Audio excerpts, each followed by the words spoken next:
Welcome to the Poddamnelectric podcast. This is episode 8. We are in top 5 territory for Iron Maiden. On our last episode was a bit of a cliffhanger. Yes. We had gone through self-titled Iron Maiden. Before I get onto this, we've been chinwagging a little bit before. A lost brother, well, not a brother because we never knew him. We've been talking about, we like a lot of punk rock, a lot of different musics in that incorporate guitars and drums. Yeah, pretty much. Generally fuzzy with a bit of melody and maybe someone shouting now and again. Yeah, we were discussing the loss of Hank von Helvete from Turbo Negro. Hank von Hell. This is going to come out probably about a week and a half after the news of his death, to be fair. Yeah. But we thought it important just to reference it. Yeah, you know, great. just because Turbo we respect Negro. him and his music. Loved it. Fans of Turbo Negro, all three of us. All three of us. Safe Huge fans. to say. You saw them live? I saw Turbo You've seen Negro them live? once at Reading Festival. Yeah. Have you seen them? No, one I missed. Me and Laura saw him in Leeds, and he just came out like pretty much like not wearing anything, but just this leather like I white respected him so much. leather codpiece sort of wide fronts, Dead. and like, you know, sort of leather furry boots, and then just sort of, you know, like the crisscross, He was, you know, Which leather tour? straps, Scandinavian. you know. Oh yeah, No, yeah, it was like like the bondage party bit. animal yeah. later on. Oh, he's not good there, is he, at that point? Leeds Mine Fest was just about- staggering on at like 1 o'clock in the afternoon. Mine was about Tankers. 2006-07 time. Nice. I can't remember. I'll I have think to, it was I'll have to probably, look back. we might have gone to the same like Reading and Leeds. We may have done. It And we was, knew each other at the time. This is peculiar. Mastodon maybe played one of them as well Oh, early in man. the day. But Very Hank von massive Helvete, shows. Yeah. Add to this year's list of terrible musical losses yeah, in more underground Yeah. circles. Let's not dwell on So- them. Let's not dwell on them all. Here's stuff. to To Hank. the Demon. Favourite Turbo Negro album?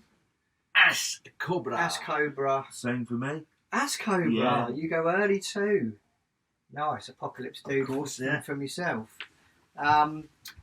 This is episode 8 of our Iron Maiden rankings. On the last episode, we had discussed the self-titled, and we discussed Peace of Mind. And at the end of that episode, I revealed that my 5th favourite Iron Maiden album is the futuristic Somewhere in Time. Yeah?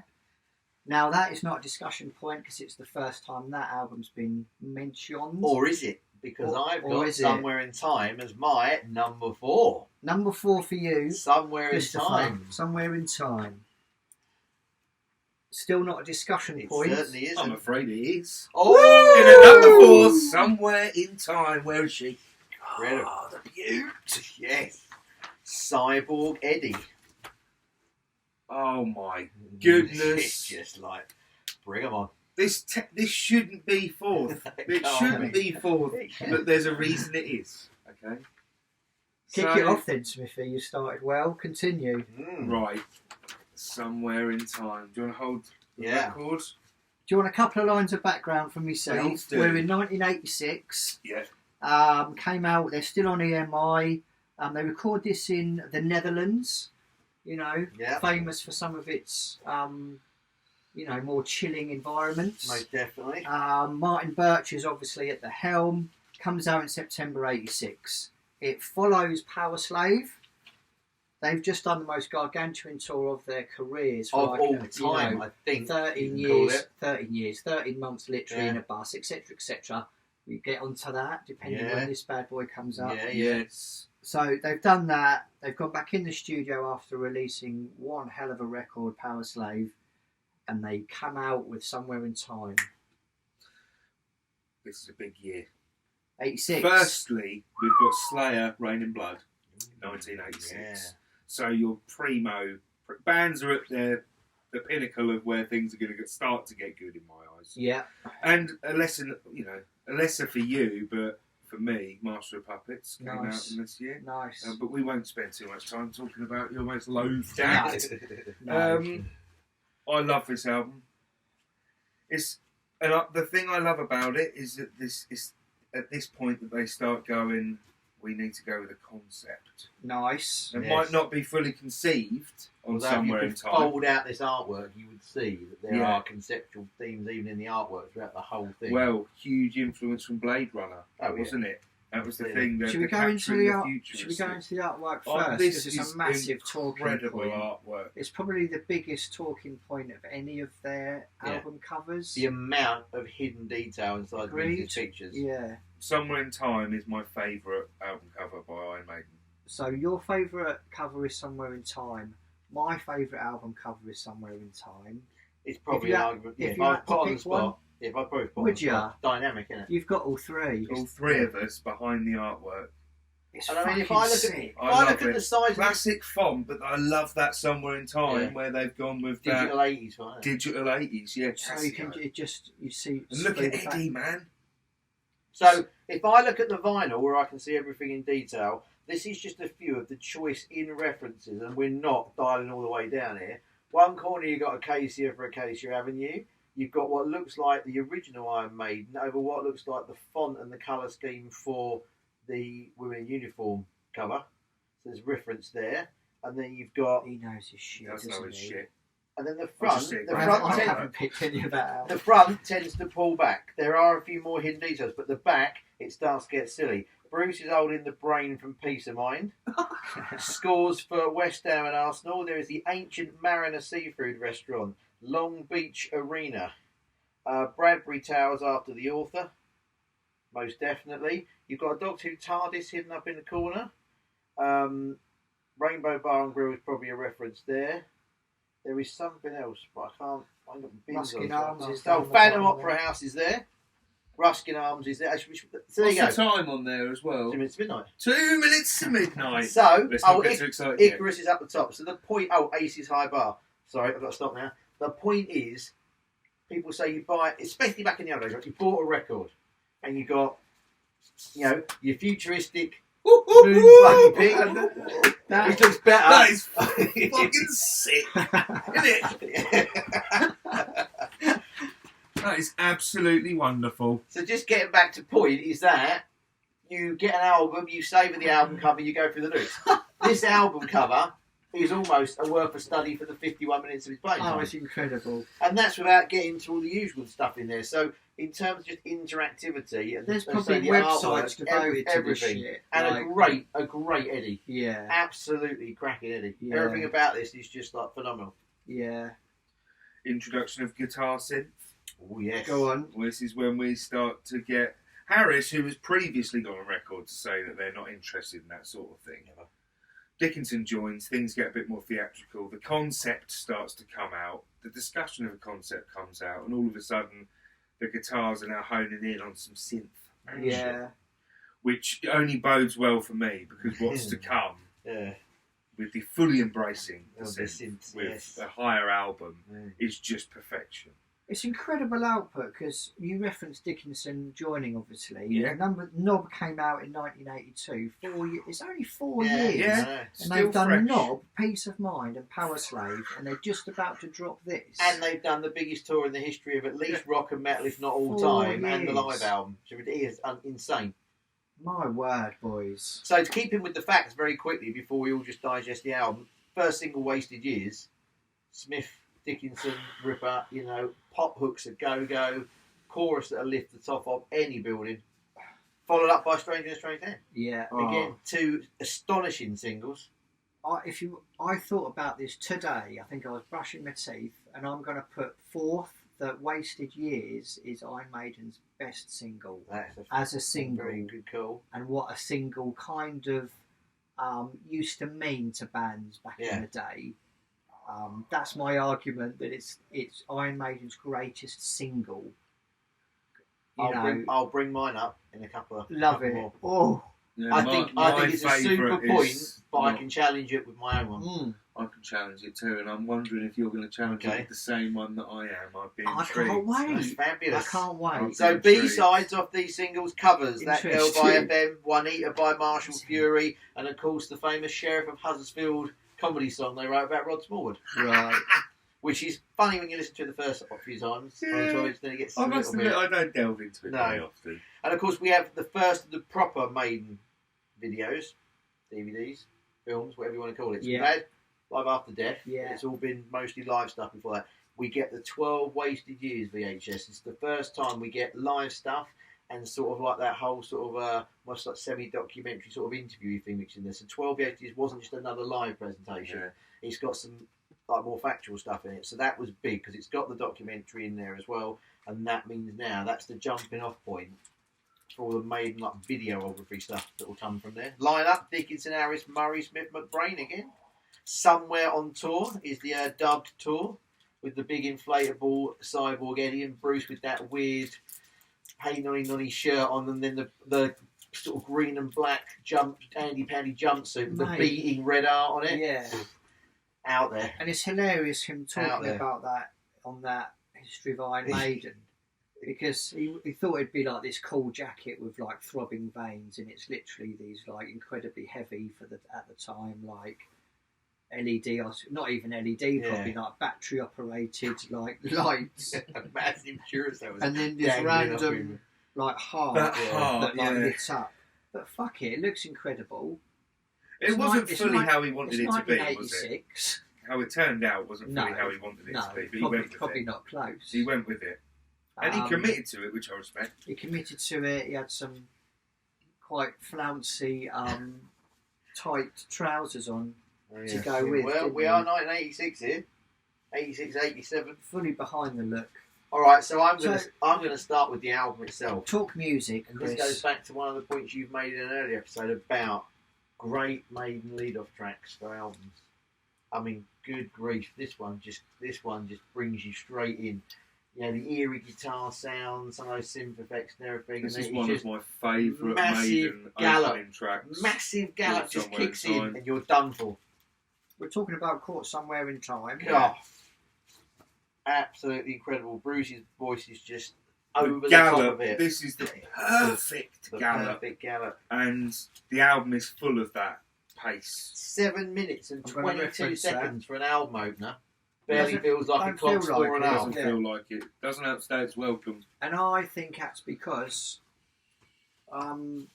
it could be their fastest album in Ooh, terms of yeah. their playing Yeah. and the songs. I think it's Nico's potentially feet are well busy on some of Yeah, these. man. This song particularly. Really, most of going these songs are at a fair pace.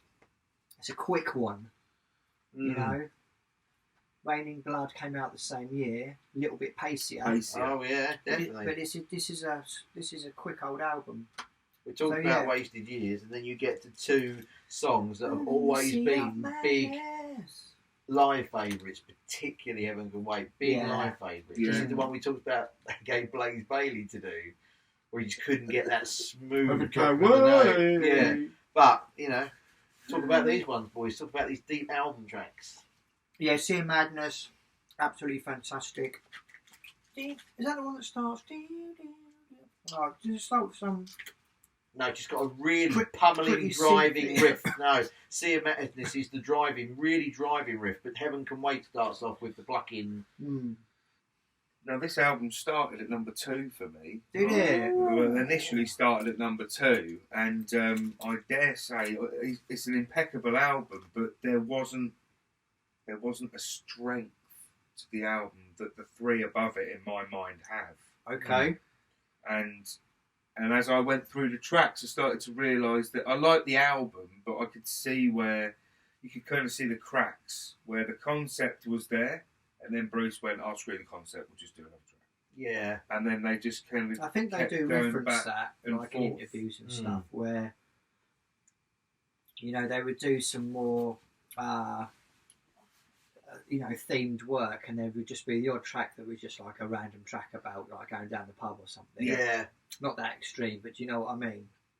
So, I mean, for me, these two tracks, I don't know why, I feel I can skip them about, even though Heaven Can Wait is probably a classic Maiden track and gets played at all the gigs, big sing-along. I think it is, yeah. I sometimes just find them slightly interchangeable, and I'm not quite sure why it is, but Heaven Can Wait is a monstrous end to the side of a record, because it's so anthemic. We probably think it even more so now, because we've sung it so many times at gigs. Deja Vu's a lover. But I love that track. Side two's opener, The Loneliness of the Long Distance Runner, Yeah. that is one of my 3 most unbelievably hidden, incredible Maiden tracks. Yeah. Deep album tracks that you just don't think about. It is frenetic as doing the 4-minute mile, the running. You know, it just keeps going and keeps going and keeps going. And the subject matter is batty and shouting, singing a chorus of the lonely of the long distance runners. I don't get it. You've done these lyrics and you will do these lyrics on such grandiose epics and subjects, but this is just so different. But it's super really fast again, isn't it? It's it just seems to suit the idea of running and everything else. I love the fact It's that they. hidden away. I love the fact that you've got to the point that they've started the album with such pace. Yeah. That when they know you're going to flip to side 2, they're like, give them pace again. Mate, And Like, again, don't let them sleep on this. I swear, this is 6:31. a fast album. It is mate. a really, really strong album. Again, but for big me, single. Not 2 singles this time on the first side of an album that blows them both out. Strangers Tucked Away again is that second track. That on was the second single, was yeah, it? so the singles are really well spread out. Good sequencing. Interesting. I will always say for me the weak spot on the album is Deja Vu. Do you like I agree. Not agree. crap, it's just weak on Deja this Vu. album. I think it's Murray co-write for this one. Murray Harris. Oh, well, I Yeah. mean, I respect the solos. I really, really... And yeah, You like I've been here before. I feel like Heroes. Mate, this I'm is why looking forward to this track as I get to the end of the album. Yeah, I'm like, okay, well, yeah. there's some deja vu. But the whole time I listen to this now, in my mind, I've got 2, especially of the top 3 that keep encroaching on it, keep That's stamping fair. on it, That's fair. That's which fair. is strange because it sits between greatness for me. Yeah, It that's sits always sandwiched been the between argument, greatness. isn't it? Yeah, Like of course it sits between Yeah. Power Slave and Seventh Son, and it just gets a little bit lost in that mix of. It starts so Too well. I find incredible. it starts so well as an album, but as it goes on, it just kind of loses that momentum. I know it's a fast album, But at least for once you haven't got a massively superior side. The odd blips are spread evenly, the singles are spread evenly, and it's a very consistent album in terms of its sequencing and its track sequencing. I think it's fantastic. We haven't mentioned the last track, Alexander the Great, Yes, which for great, me is they've done obviously Rime of the Ancient Mariner on the Slave, and To Tame a Land on Peace of Mind. Tame a Land, and then they've done this. Just fucking brilliant. I absolutely adore that track, Yeah. and it's prog worship again. Yeah, but It's before prog for them might have become the repetition. Yeah, proggy. They let you have it at the end as well. 9 minutes, and again because of the stuff, because of the way he's named Alexander the Great, it screams epicness and war and battle, and the song itself, musically does it that justice. Big lyrics, big vocal to suit what is a big character in history. It's just money shot ending. Great. So you can see why we're talking about it at position 4. I know, and I feel bad because I love it. I look at it and I think, don't feel bad. Why is it at 4? Like, but it has to be somewhere. In time. And I get somewhere. and it's gonna be there because it can't beat my top 3. Yeah. It just can't. And I think that can't beat is, your top 4. One of your top 4's got. And I don't feel bad because this is top 5 albums. This could be the top 5 albums of all time for us. Yeah, it just happened to be and one they're band. interchangeable. Just So because it's we go, like- how can this be at 5? It could have been 2 very easily. It These could top have been. 5 are just almost. There's no point in some respects putting them in an order because we can't almost choose between them. We've changed them so many times. So there we go. Somewhere in time, we're just going to be so gushing over these records, aren't Yeah. we? That, there it is. is that somewhere done? Yeah. And it comes back to the thing where really with these records, we're just going to sit here now, look at it and go, I'm stunned by what's on here. Yeah. And probably move on. Yeah, because you're looking at 5 perfect rock albums. Oh yeah. Yeah, no question. Somewhere in time, top 5, your boys' 4th Yes. favourite Iron Maiden. So we're looking Maybe. for your number 4 now. There. My number 4 is an interesting one. I like to drag them out. It's about the drama, isn't it? It's about the drama, and I'm worried because what if it isn't Diano? Don't be worried. What if he's made it in the 3? Don't be In the worried. Oof. Because at this stage, Yeah. he's still in the running. This record is my fourth favourite Iron Maiden record. Okay. It is their newest of my final four, and it is. If there's one album that I've really looked forward, the three of them. This really upsets me. But you'll like my intro. This is the one record. I think this is the record I've most looked forward for us geeking out about since I realised from the early stage of us doing this that you both rated it Yeah. as As much high, as you, as basically. much, and it is the perfect Brave New World in at Sure, 4. so there's no discussion point. Yeah. Yeah, no I mean, discussion we're point. gonna get onto it, aren't we? But yeah, Brave New World in at 4 for me. Oh, it's- So Okay, so we are in top 3 territory. Okay. Who would have thought it? So my top 3, Brave New World. Brave New World at 3. Brave New World at It 3. gets triggered. Where is it? Now Smithy's I brought it with me, didn't I? brought us a little Oh. treat. This is like a Brought it with. piece of history. This absolute piece of history. We're I knew it wouldn't be here. Ooh, I'm blocking all the light now. What's going on? it's fine. the darkness. To be fair, Christopher has a phenomenal He's Maiden got a LP phenomenal collection, Maiden LP collection. No, but not this one. but his Nazism only takes him The Fear of the Dark. to fit officially. 92. Yeah. So there it is, Brave New World. Look at that artwork. Is that four sides? I believe it No, is. Yeah, stretch- double no, vinyl, mate. Stretch it out. Oh, look at them. Yeah. We're back, and we Yeah. mean fucking business.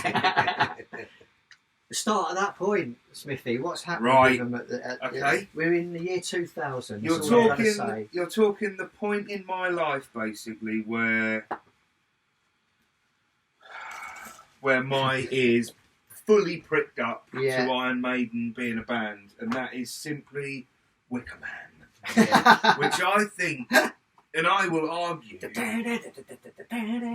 is other than one other Maiden track, is the best opening track that Wow. Maiden have. I love you for Wicker that. Man, We've I had love this Wicker discussion because the previously, didn't we? chorus. Your Yeah. time will Yeah. come. And the energy. Yeah. What were you going to say? No, we've had the discussion, didn't we, about what the best Maiden opening tracks were. What I never wrote a What everybody said. What the best Maiden tracks? that we've Opening, had? you said opening tracks on the album. Opening tracks. So we were Yeah. all Have behind. we said? I mean, I don't think we've revealed our full what. Well, full it was Be favourite. Quick or Be Dead was one of That's the, what one we of did, the most yeah. That important. was Yeah. what we were definitely all up for. And I would say Caught Somewhere is one of And my Ace is highlights. And Ice is High. just- But Ace is Yeah. High Yeah. is the only one that beats Wicker Right. Man. Love for me. that. Yeah. Love that. But Ace is, yeah, we'll get to Not Ace is Invaders High. then. I've been so This excited album- to talk about this record. Yeah. The year's I don't know. 2000, It's 2000. and Iron Maiden have decided to come back as a six-piece. A tour de force. And Bruce Springsteen, Bruce Dickinson.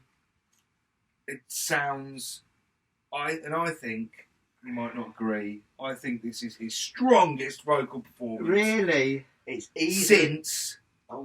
since the pinnacle moment in 1984, Oh, 1984-85. really? I think this is the first time he's come guns blazing at full pelt again. So, take us through what's happening 99 2000. So we've got basically Blaze and is we'll in the get band, into Bruce. and then stories that seem to sort of come out in recent years suggest that things went on that Blaze was not aware of. He was still writing for a potential third album. Just figured everything was okay, and then the others have all kissed and made up. They've forgiven Bruce for all the terrible things he said, and all the better studio albums he released during the time they were with Blaze Bailey. Sorry. And they get back together, and they don't remove Yannick Gears to make it an original lineup. He's now so part of the Maiden family. So There's Adrian's 6 of back them. in as well. And just a Adrian reference. comes back along with Bruce as well. We always talk about it as if it's Bruce's return. It's a super point that Smith left before him, Yeah. Wasn't even on No I'd Bread say and the equally Dying. important. And he's hugely important because he's with them shortly after that. About 6 months they did the tour for him after Iron Maiden was released in 1980. Although people think, he's on Killers, he was already playing with them in the aftermath of the first Maiden album, and he was writing for Killers. Yeah. So you're right, Adrian Smith shouldn't be forgotten in all of this. So they've come back. They've released this album with The Wicker Man as its lead-off single. Yeah. Which is a Smith Harris Dickinson. So you've got the two new boys back in. Yeah. That's their first single. And the second thing was Out of the Silent Planet. Oh. With maybe, of course, bigger than... that means all of them have done some writing. Yeah. As well on those two singles, all getting their shares, All live tracks for B-sides, so at this point we're not getting in the studio and effing about and doing comedy covers. This was business. Got the Rock in Rio album to go with it, so you got some of the tracks live. Continuing on, but now the real point where Maiden will do a live release with every album pretty much going forward now. Yeah, they do. Apparently now there is a story that Riggs did some artwork for this that was then changed. Didn't know that. So again, all stories like this, you read about them, you come across them, whether it's trying to... Yeah. We talked about the change that we've seen on the No Bread to the Dying artwork, where the grave robbers removed and Eddie has changed. Yeah. And that's because they said he wasn't scary enough anymore, and that the grave robber looked like a fat blue Rod Smallwood. So blah blah blah. This is the sort of stories you read, and another story is that Riggs did this, and then the artwork was just changed a bit, so it's still technically his work, but it doesn't look like his finished product. Didn't know so we know that Mervyn, whatever his name was, did the No Fear of the Dark album, so that's where Riggs kind of officially stops. Yeah. Terrible 90s artwork with Blade, unfortunately, it was very digital and just not very well done. So yeah, Riggs, yes, no, just don't know. Brave New World tour and Give Me Ed Till I'm Dead tour. The two tours they did with this, and there is one other thing that's very important to put in, and that is the introduction of a brand new producer. It's not Martin Birch or Steve Harris. It is Kevin Shirley, who at this point in 2000, the CV includes beginning to work with Joe Bonamassa. He's done the Black Crowes, By Your Side album. He's done a Rush album. Which one was that? I don't think we decided. No, it was... Okay. I think it's Counterpart. It's Counterpart. Yeah. Okay, so he... But just to rudely interrupt you, he also did something incredibly important to music history. He did Silverchair's Frog Stomp. That's right, He did. So he's just up and coming. Great band. He's up and coming, and he's not the producer we think of now. Yeah. So they've sort of grabbed a sort of reasonably fresh face, but still known in the industry. So yeah, Kevin Shirley gets on board. So that's kind of where we are with Maiden at this point. Love it. I'm just going to go back to the cover really quickly. There's something about Blue Maiden, Brave New World, Seventh Son, Fear of the Dark. There's something about Blue Maiden for me that really fucking floats my boat. I mean, I love the artwork, but the artwork for me, and it's strange, would be that if you took Eddie out of the clouds, you've got a Rush album artwork, not Text for Echo, or you've got this futuristic sort of Rush-looking artwork, but the skull in the sky, I love it. Should we go? I just love this record, and it's because this is what kick-started Maiden's rebirth, and brought all those awesome records that they did post 2000 into contention for our discussion. Yeah, we've referenced their little 4-album wander for over 10 years between 2000. Well, it's not even that. Yeah, 2000 and 2010. Brave New World kicks it off. Dance to Death, Matter of Life and Death, Final Frontier. 3 out of 4 of those are incredible records, aren't they? Yeah. So, do you want to go into the music?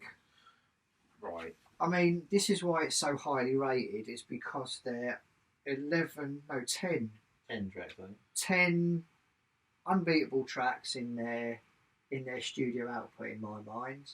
No skips. There's no skips on this The album. Wicker Man, what a chorus. Ghost of Navigator. Might be. Slight contentious there in the corner. Might be. my favourite Maiden track. Oh! And that is going up against competition that you live with in your teenage years. In your soul. Right? That it's going up against tracks you live with in your teenage years. And then something like this can come along. The first track I did for my boy on his iPod that was for Maiden, could have been anything. It was Ghosts and Navigators. Yeah. There is something about that What a riff. Revelation there from The grind and the drag on the riff. And some just nice clean guitars in there. incredible vocal. The whole concept of the lyrics and everything. It just that when that riff kicks in every time, it's just few Maiden songs make me go, jeez. And then they hit the gallop. Yeah, it's got it all. Ghost and Navigators is possibly my favourite Maiden track ever. Yay! I love that as well. I love that. Oof. Gears, Dickinson, Harris. Coming out of that is the title track, Brave New World. Murray, Harris, Dickinson. We'll go into the writing, but Murray's got 1, 2, 3 co-writes on this, which is prolific for that. And Smith's got 2. Smith's got a couple. Fallen Angel, Banger, yeah, Wicker Man. Yeah. Murray, I've just got to call out Murray, to be fair, because he's there for this album, and he's first on every one, which makes it feel like it was mostly his song. I don't know if order matters. It might just be alphabetical. Well, is it alphabetical? No, it's not. It's not. There we go.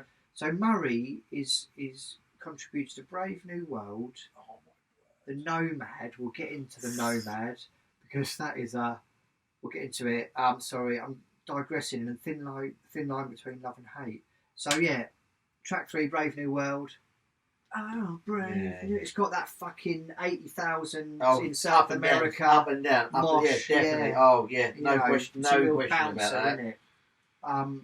Track 4, Harris on his own gets moody right on this song, Blood Brothers. Yeah. This is what I think this is what Steve Harris has been trying to do.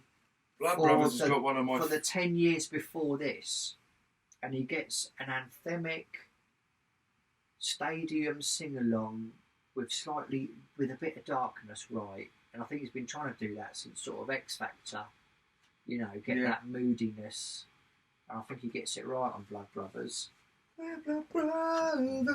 Yeah, but also integrates one of the biggest hooks on the album. Yeah, it's huge. And Dickinson does every shred of that justice. Yeah. He's inhabiting that song for Harris and lifting that. Well, for me, it's a bit of the fear of the dark, the way that he sings Blood Brothers, because he's hanging on each word and he's swinging in with it, and I just love it. That's a live favourite of mine, Blood Brothers. And if you're taking a walk through the garden, I mean, it's a stop. You can hug a random stranger when Blood Brothers is on because you both appreciate it. You're like, yes, brother. Totally. Come on. The tears are rolling for this as we go through this record. We like good music. It's going to be excited. I can't. This is good music. I'm struggling to talk about it. I know. I'm so excited. So we've had Blood Brothers. The Mercenary. Is that the one that goes down?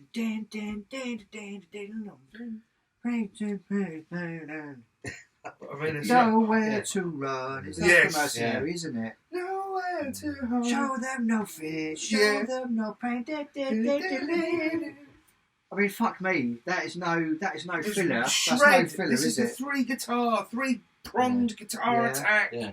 And it's... So we're flying through the album. And so wait a minute, this is interesting about the 3 guitar attack. So let's get down to the other thing about this album. We can go through the tracks all chronologically. Yeah. But let's throw this in there. The production, right? When the Wicker Man too excited kicks in, about that. And calm us down, Lanny. You've got that crispness on the guitars, really crisp. They're not crunchy and anthrax fluffy, but they're still crunchy and they're crisp. Yeah. And they've got that little bit. Ding, ding, ding, ding. Echo kind of it's amazing because it just drags it back and you think it's guitar. It's making that guitar not sound exactly as you think it's in it. Yeah. And then when it drops in, Nico's bass drum is punching out. Yeah. Harris's bass is not galloping all over it. It's galloping just nicely level. Yeah. Everything's more set, but it's just the crunch. And we're talking about 3 guitarists. You would expect them to get a much bigger, beefier sound for 3 guitar players. It wouldn't sound so... I think the production on the guitars is very it's very economical. It's very sparse in a lot of ways. Yeah. You don't feel there are three guitarists all pounding that riff out in your face. Yeah. And it would have been easy to overdo that Of to course. give the impression of the three guitarists. It doesn't have to have some crazy detuning or loads of effects on it. It would just be a wall of three massively talented And that's an guitar element players. I like. Crisp, laid back, and everything just shines through. And so you don't know there's three guitar players, but the different style of solo and stuff like this, writing techniques, which you're aware there are three guitar players and they're doing their own thing, but it doesn't feel like a massive wall of guitars. No, and this it's brings, so important. This brings Beautifully me to put. there's no ego with any player now. Mm. The three of them are all happy to just all be in a band again. Yeah. Like, Yannick's just like, come back, boys. Yeah. I've been keeping it all warm for you. Yeah. It's all good. Murray's Yeah. all right. He's been Yeah. good. Come on, Yeah. Smith, come Yeah, back. yeah. But there's no ego anymore. Isn't that So- incredible? And I was literally thinking that because I was going to bounce off Yeah. Chris's beautiful, spiel on the three guitarists. Was what does it show for musicians? Very wealthy, very. They've done a lot in their career. What is it for three musicians to all find their place and not have any ego whatsoever? And for all their interviews, and just shows that they're just six normal blokes. Yeah. For all the interviews I've seen and all the press stuff, the three of them just sit there and like, well, we just do what we do. Like, who decides the solos? I don't know really. We just sort of, someone comes up with something and we go, yeah, you do that then. Yeah. And it just feels so. They don't. It's almost idyllic to I can't think you find could me be in a words. band. I can't find me. Being three musicians, if you were in a band with that level of zero ego, so it would appear on the surface. These are and the successful easy musicians. getting on with it all. Well, you Yeah. just do it. You just don't get it. It would, particularly if you were a guitar player or even one of the instrument players in the band. If you're in that level of just almost paradise, that idyllic balance of everyone just getting along, Yeah. no beef, especially if you're in a multi-guitar band. You just think it's amazing. There's You can't three- conceive how there's good three that of must them. feel Yeah. for the positivity of the band, which is what shines off this. Everything to do with this, the positivity of the rebirth, Yeah. the confidence. That comes from exactly what you've just said about that camaraderie and that dropping of the egos. That has to have happened, even with Dickinson and Harris, to have produced something so cohesive and so sort of harmonious as this record. It's what you said again, no egos, no one's fighting for anything. That comes out of this. Any other band, and Everyone's I mean on it. any other Everyone's band, on it, aren't they? any other band would have come back, and this album would have come out, and there would have been a clear sight that each person has gone, well, that's where my solo is, that's where mine is, that's where mine is, and you'd have had all the liner notes would have said solo 1, so and so, Harris, solo 2, Murray, and there would have been all this, and there would have just been this. That whoever's producing them sat there going, for Christ's sake, boys, it doesn't matter. You don't all need to solo on every bit of the song. Yeah. That isn't this. No. This is the Skinner vibe. We've just got just- three guitars now. That's all it is. We've just From- got three guitars. From what I've seen of like them recording albums around this era, they get in the room. They pretty much record live. They're all in like little booths and that. They pretty much go through the songs live, and then they'll do overdubs over the top of what is essentially a bit of live run through, and they're just in there like. It's not even like if it's like if Smith has written the song, he'll do all the solo work. No. It's just like, oh no, you do. Yeah, we could go on about it for fucking ever. It's another facet of the album that comes through the music and the performances. So, and the stage performance as well at this point again. Yeah. You've then got, it doesn't matter who's running around, they're all smiling. Yeah. Every single person Yeah. is smiling like a Cheshire cat now. And to be fair, I don't think since this point there's ever really been any talk of any beef within. No. You'd think Dickinson and Harris would fall out again, you know. I'm pretty certain in the last 20 I'm pretty years, certain in this but- period there has been one little bit of beefery. It wasn't anything significant. I can't remember details, but I seem to remember it's either comes up in a magazine that references it in like a retrospective article or an article looking back on things rather than an actual article from the time. I've come across it somewhere where just during one of these album cycles and periods there was a little bit of argy-bargy, but not anything that's derailing. But as you'd expect yeah. from six But blokes, like, just them two they're particularly, because the rest of them, I think, you just said harmonious pretty much. Yeah. I think, without any trouble. And it's not like they're just coming out with incredible studio output. They are still putting in full year touring cycles. 2 hours a night. You know, they're doing what they did in the mid '80s all over again. Well, they've never really stopped, have they? No. What a bunch of fucking men! They'll come out with their Reebok classic fucking high tops. They just get out on that stage and they run round like nutters. And whew, I mean, we're only halfway through the record track-wise. We're only doing Dream of Mirrors. Dream of Mirrors. Oh, it's a favourite. Fallen Angel. I want to talk about the Nomads just very quickly because I can't even think. I can tell by the lyrics, like the song.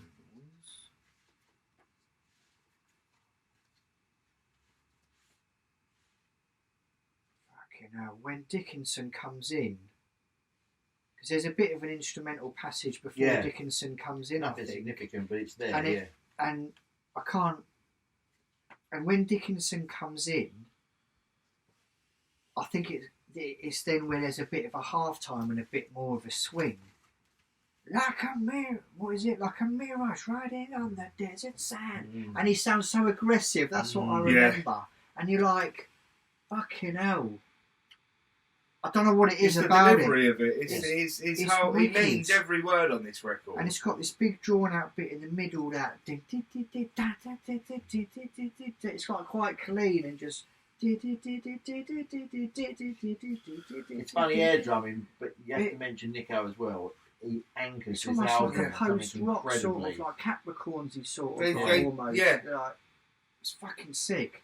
It's just another track like you know, a Mercenary that you think, it might be a bit of filler, but when you get into the weeds, it's like. I just love the whole like track listing, the whole ordering of everything. Yeah. There isn't a bad flow to the album. No. Yeah. Well, then we hit the second single from the album, which is Out of the Silent Planet, which for me might be the highlight chorus. Yeah. It's just enough multi-tracking to lift that vocal in the chorus. Not really over the top harmonies. It's just multi-tracked enough to layer it, but it is huge. It's massive. It is monstrous, and it is that perfect song to be a second single off here. If you look at all the other great songs, irrespective of length, withered hands, you couldn't, withered bodies. You couldn't edit them down to make them into a single if you needed to. No. But Out of the Silent Planet passes that ability to be a really strong single without being messed with. And it is, you know, what a way. That really surprises me. That was the second single. Yeah, and Dickinson's only right on what. Again, it's difficult because we've got a double vinyl here, but it's Dickinson's only co-write on what I would class as the second half of the album. He's front loaded, which is just interesting. A lot of Harris stuff in here. Yeah. But yeah, Out of the Silent Planet stands out on what I would call the second half of the album as the big single. Yeah. And again, it's Dickinson's only co-write on the second half. So it's a real refresher tucked away at the back end of the album. It's like penultimate track. I like the way that it turns into a bit of a ballad swing as well, Out of the Silent Planet, because you get that. It keeps going for such a long it's time. Quite gallopy, catches you out, and then it just. Amazing. Oh my big God. old half time, and then closes with a thin line between love and hate. There's a thin line between love and hate. I mean, that's an 8-minute again. If the album has got a minor flaw, and let's face it, they can have. Go on. I don't think that's the strong enough finisher. Okay. I think that Out of the Silent Planet has raised you so high. Yeah. While it's an absolutely cracking song, it's maybe not the perfect album finisher for me. I think there should still be either something else, or there should be a little slight jiggle to the sequencing. But it's a minor flaw because it's still a great track. As we've said before, picking flaws on your top 5 Maiden albums is not easy. No. Because they are almost perfection to you. But that, I would say, it doesn't end as perfectly as I would like after what's gone before it. In my top 2, there's one track I always skip. You know? So we're getting into the nitty-gritty. But yours is just a sequencing issue. It's I think so. I mean, I put a little cross next to that. Did because you? Only as a reference point, marker. because I also agreed with you that was my only criticism of this was that it felt that's the only flat moment at the very end of the album. Yeah, it was in the middle. It wouldn't feel. Okay. It wouldn't feel stand out so as much. different. No, and if they'd switched them round, It's interesting. but no, this is just absolute perfection. I love it so much. Fallen Angel, I just love. I think the other thing as well. Doesn't that start with almost a Slayery sort of?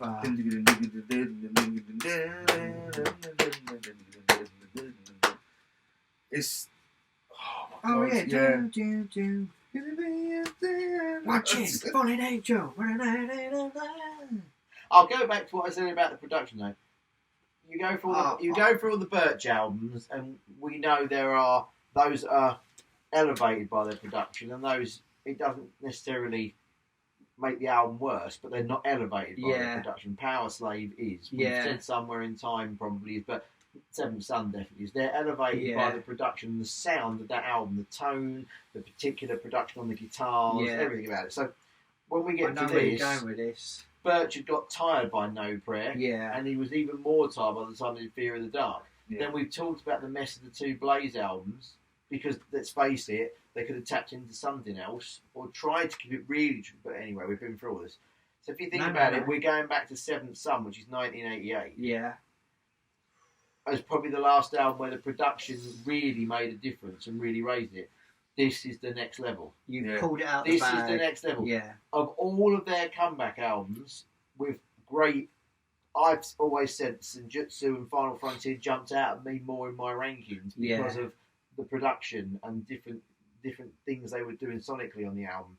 When you go back to those other ones from their comeback, which would be Dance of Death, Dance of Death, May as well Matter of Life and Death. It's the production that removes me from them a little bit. This, which is so disappointing because they've just done that. This production for Maiden's comeback is perfect. I'm going to go one up on what you've said, which you're being particularly eloquent this evening. You're holding it together nicely. I think this is their most important and their best production of all their records. Whoa. Because I think it's so important. Wow. Not only do they write perfect fucking songs on this album with massive choruses, shimmering clean parts, really well thought out, lengthier tracks that aren't just a repeated chorus. So they've done the songs bit right. Tick. The production on this, I think, makes this album just... It's such an aggressive, exciting, clean... Uncluttered. It's uncluttered. It's perfect. Although I've liked some of those things. We got bass simps on Somewhere in Time, Falls, everything else that goes on. You could argue they are cluttered in the way that they're trying to make all these Maiden songs sound different or be more interesting because of sonics. This just doesn't bother. It says, we're back, the chemistry's there, there's so much music that we've got, here's the best of it. It doesn't need to have any embellishments, nonsense or crap on it. It is simply just a simple statement of power. Yeah. It's amazing. It's absolutely amazing. I think, and I stand by this is the greatest comeback album that was ever made. I don't think Chris will get into the... I don't think there's a band out there the greatest that have come back with a stronger album. And there's one nipping at its feet a bit with Back in Black. Oh! Okay. See, now we've got these are the historians on this side of the but this, like, for me, this is better than Back in Black. Yeah. But is Back in Black a comeback album? Not a comeback. It's tricky, or just like a rejuvenation, I suppose. The idea of the importance of both the albums and the sort of rebound and comeback. The rebound, however, more than anything. It's a good word. They're both very, very different circumstances. They are. And so you could argue if DC had a layout for 10 years, comeback album, 5 years, comeback album. It's hard to compare. But it was like 5 minutes. Yeah. And so I think you're right in terms of what you're stating. A comeback album by a band that is done and probably gone. Yeah. They might still be going, but that golden era cannot be captured again. Yeah. That's what they say. You come back together, the golden era can't be captured again. That's the exception That- to the rule. What a way to conclude. But no, it but you're almost. right, because nothing Oh, they've no. done since that No. is better It's than better. that. Whereas DC, No. I'm sorry, but they beat Back in Black. They didn't did. They really did. I think they did on So one this record. is the one, We'll get into one it. record. Yeah. And I think we might all agree what that record is as well. Yeah. But this, for me, yeah, a band that came back with the strongest thing as that. I got Top my three. brain is churning over so I'm many so bands that have excited made that- comebacks, Yeah. but again, they've made comebacks with possibly differences in personnel. Yeah. Yeah. I This mean, is a Sabbath definitive 13 lineup. certainly did better than Jesus, 7:30 This versus is 6. Fucking hell! I can't. I'll tell you, of course, there is one, but the album is not a patch. It's what I would call the twin brother that always runs around them. Priest. So let's throw this quickly in. Priest go through an You almost talk about Priest far ident- too much. but on this identical podcast. circumstances. Dickinson walks, Rob Alford walks. Totally messy. Yeah. Difference is Priest get a heavy metal banshee in Ripper Owens, while the material might not be quite up to scratch. He's delivering what you want. Whereas Blaze, it's just not. It needed to be something completely different. Yeah. So Priest go for exactly the same thing. For some, that'll be more important than this.